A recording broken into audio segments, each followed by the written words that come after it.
Masayang araw po ang aking pong pagbati sa bawat isa na maaabot ng tinig na ito. Kumusta po kayo? At bawat araw may hatid na bagong umaga at bagong pag-asa sa atin po ng mga nagtitiwala sa ating Panginoong Jesucristo. Whatever happens, nangako ang ating Panginoon, I will never leave you nor forsake you. Isang pangakong mapapanaligan kahit anuman po ang mga nararanasan po natin na mga pagbabago, mga kahirapan, mga nagbabadya, na mga kaguluhan sa atin pong kapaligiran. Pero kinakalma o nagiging kampante ang atin pong mga kaisipan sa tuwing atin pong aalalahanin ang mga pangako ng Diyos sa atin po na mga nagtitiwala sa Kanya. Sa araw pong ito, nais ko pong ibahagi sa inyo ang salita ng Diyos mula po sa mga talata na atin pong pagbubulayan ngayon ay mabibigyan ng linaw kung paano po ang pagkilos ng Panginoon sa anumang sitwasyon na meron tayo. But before that, samahan mo po ako sa maiksing panalangin. Nagpapasalamat kami, O Diyos, dahil Ikaw ang amin pong kaulayaw sa tuwing ang mga salita mo ay amin pong pinagbubulayan.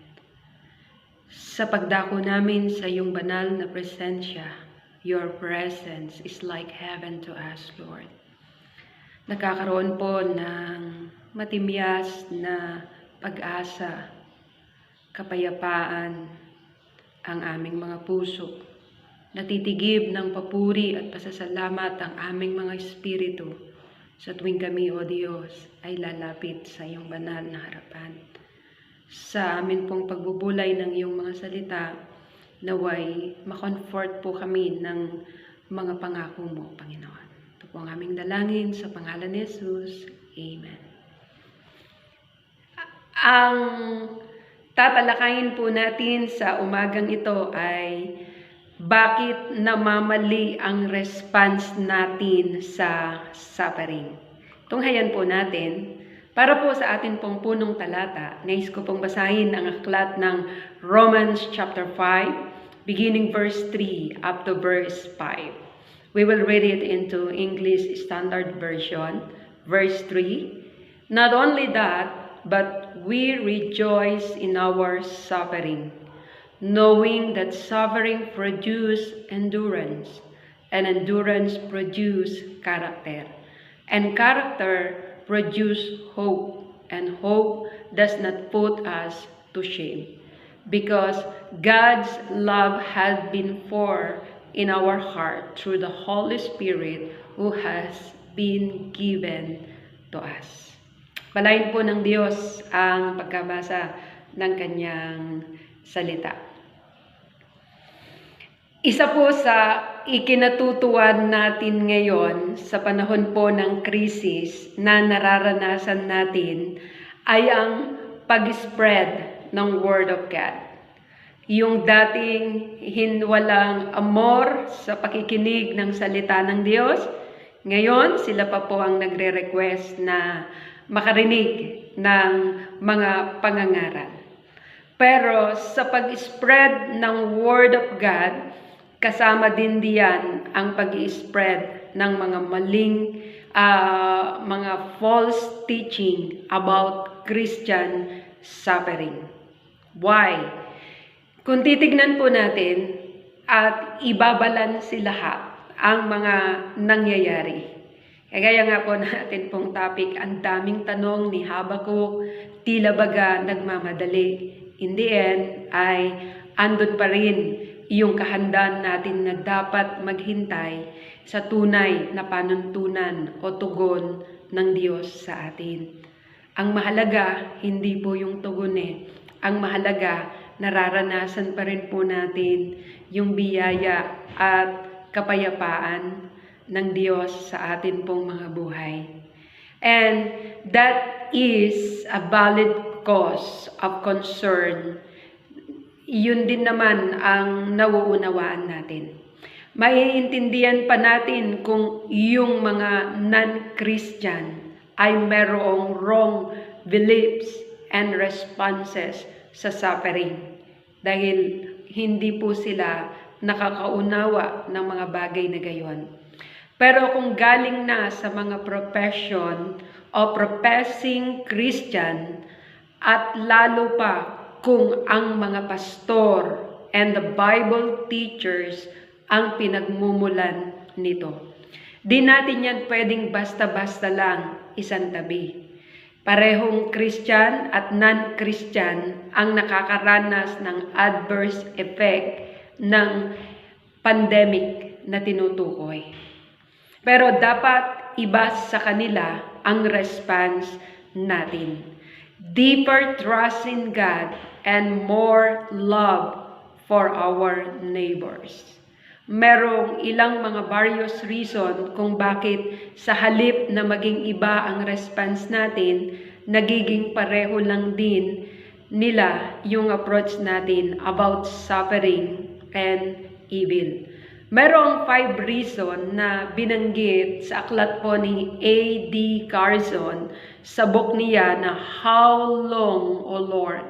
Reflection on suffering and evil will closely follow his flow through here. Kung titignan po natin ang pagkakaiba ng mga mananampalataya at hindi mananampalataya, kung ano ang tugon sa mga nangyayari ngayon.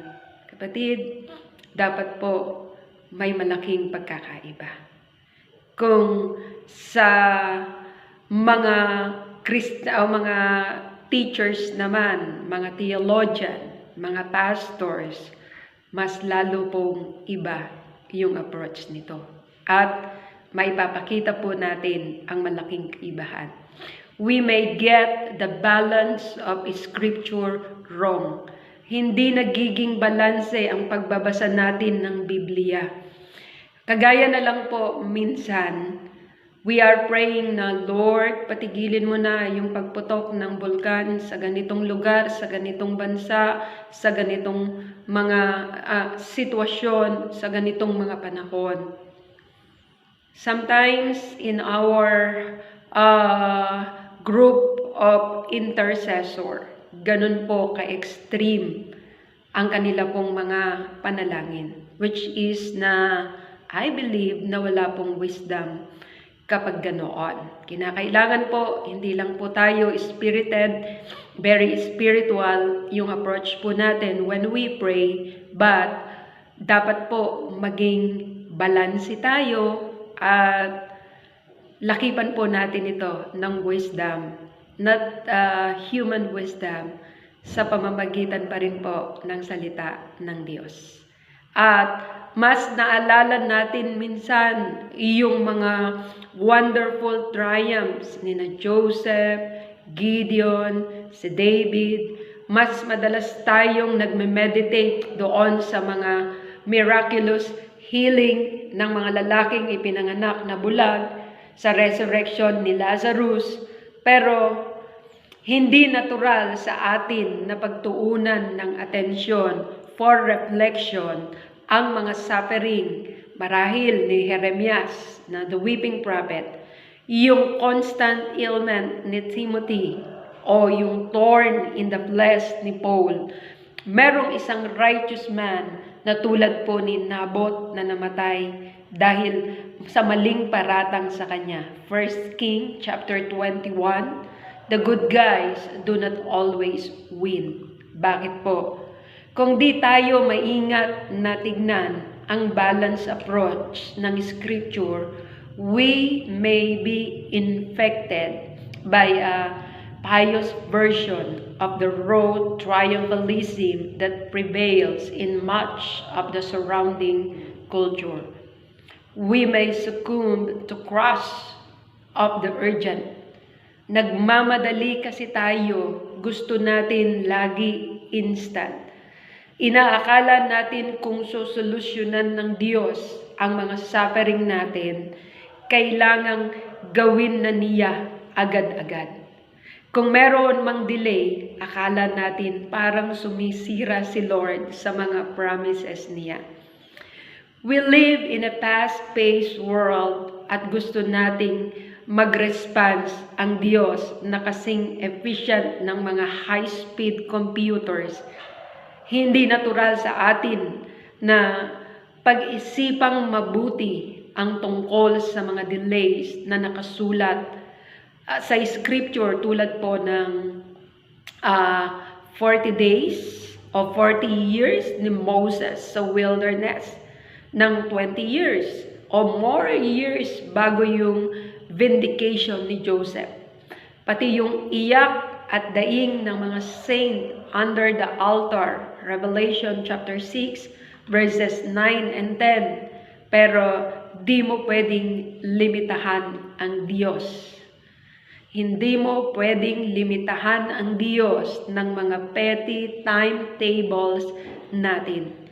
Committed siya na gawin ang lahat for our good. At mas alam niya na ang mga delays are not always bad. Kung yun minsan ang pakiwari natin sa Diyos. At kung sa pagtatagal-tagal pa natin ng Christian life, matututunan din natin yung lesson na yan. Mas magkakaroon tayo ng longer perspective sa buhay at ma-appreciate na God's timing is the best.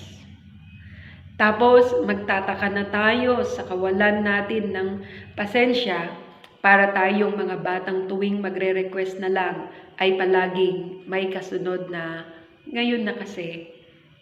Some of us thoroughly misunderstand a number of important texts.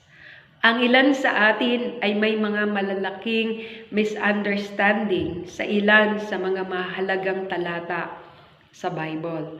Tulad na lang ng paboritong basahin po ng mga Kristiyano, Romans chapter 8 verse 28 na nagsasabi, "And we know that in all things God works for our good of those who love Him, we have been called according to His purpose."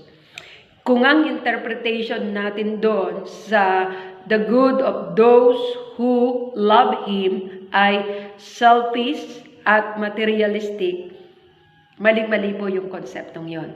Ang kakalabasang point ng passage na yon sa konteksto noon ay yung mga bad things of the world ang nararanasan ng anak ng Diyos, kasali yun sa groaning ng buong creation ni God. No po? At mas pinapatindi pa ng persecution na mararanasan ng mga Kristiyano.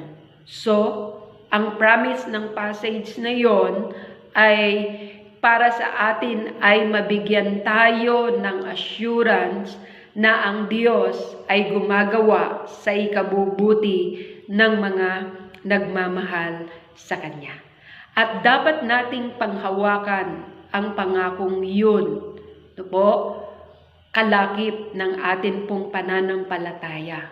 By faith. Yung faith na pinalakas dahil sa katibayang ibinibigay ng Diyos tungkol sa Kanyang pag-ibig sa atin. Ipinagkaloob na niya sa atin ang anak niya. Wala ng pruweba na pwede pang ihigit doon. Walang anuman sa Romans chapter 8 verse 28 ang nagbibigay sa atin ng promise na magiging madali ang buhay natin. O kaya ay makakatakas tayo agad-agad sa mga idinadaing natin. Siya rin naman ang dinadaingan ng buong nilikha, hindi ba, ang ating Diyos. Some of us have absorbed a form of theology with all the answer. Ang ilan sa atin ay merong form of theology na para bang nasa atin na ang lahat ng sagot. Pwedeng tayong mag-offer ng mga standard answers sa bawat problemang darating, lalo na kung ang problemang yon ay problema ng ibang tao. Pero masyado tayong sure sa certainty and dogmanism natin. Masyadong well-articulate yung systematic theology natin para wala na tayong space na inilalaan for mystery o unknowns. Marami po yan sa Bible. Yan po yung mga hiwaga na sinasabi po na hindi po ipinabatid sa tao.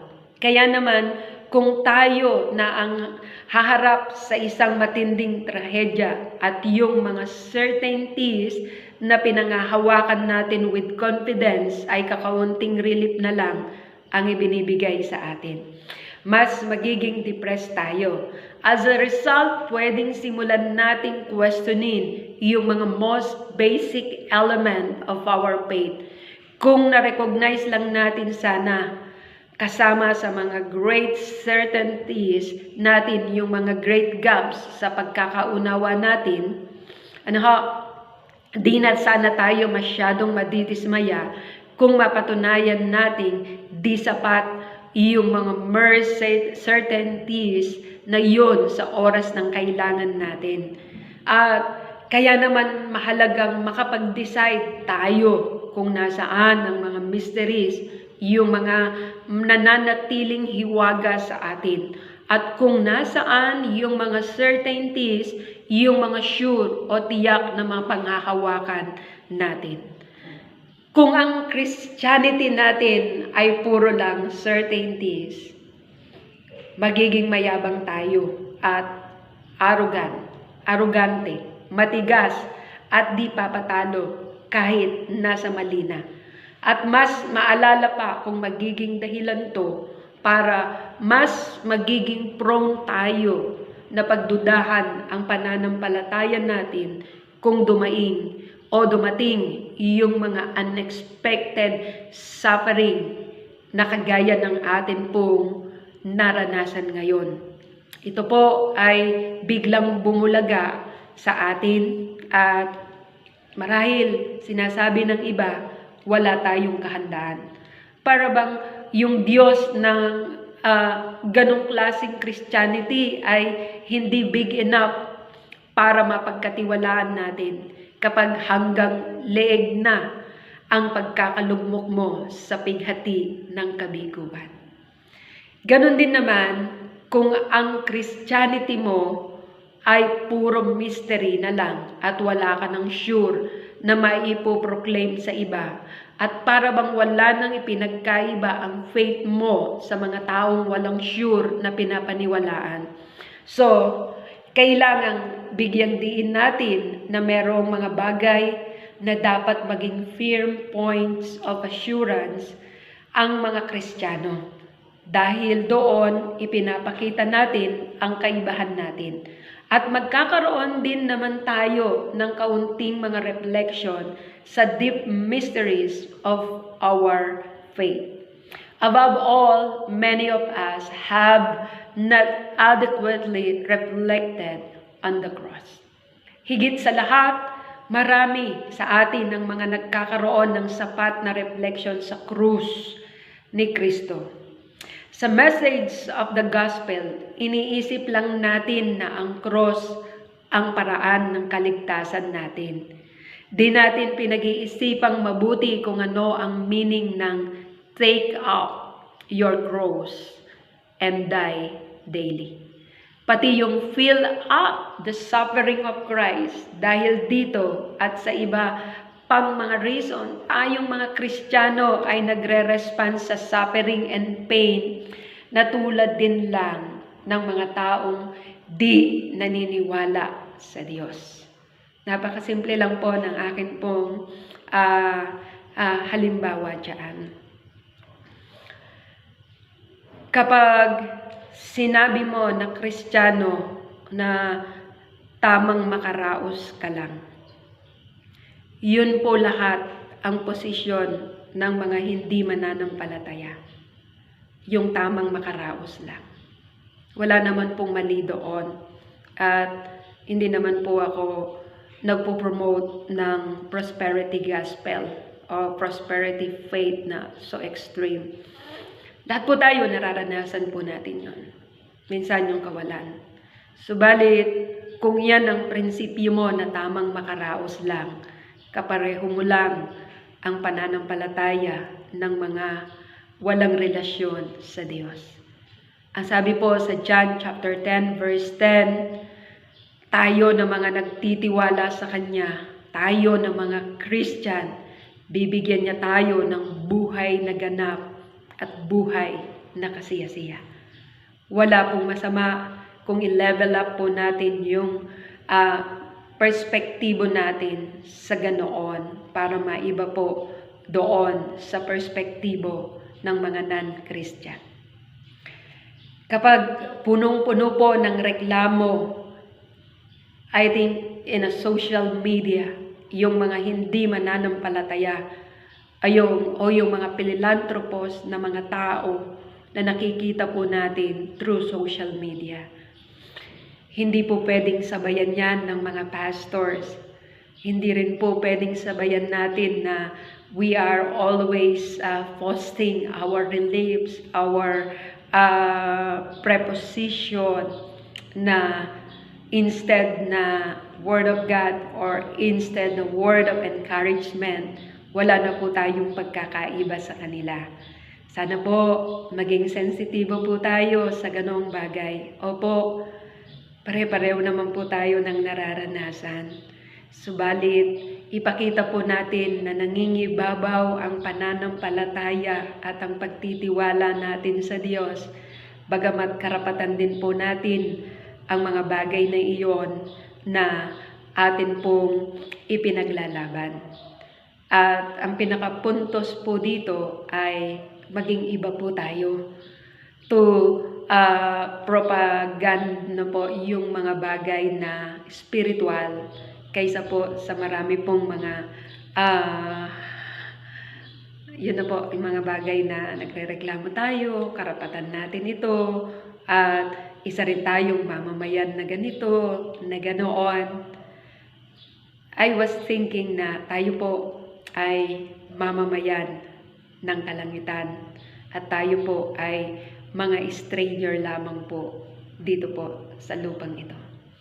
Dapat gumawa tayo ng mga hakbang para ma-overcome yung ignorance natin ng salita ng Diyos patungkol sa mga bagay na to at tanggalin yung kayabangang ipinapakita natin na nagsasuggest na parang dapat ay exempted tayo sa mga suffering. Kaya nga, napakahalaga na rooted ang anchor natin sa gospel. When we reflect our suffering and evil, dapat tanungin natin yung question na ano ang kinalaman ng gospel sa mga nangyayari sa buhay natin ngayon, sa mga nangyayari ngayon sa buong mundo. Any answer to our problem or suffering na pinagdadaanan natin ngayon, hindi ba't dapat nakasentro tayo sa krus ni Kristo dahil ito po ang dapat.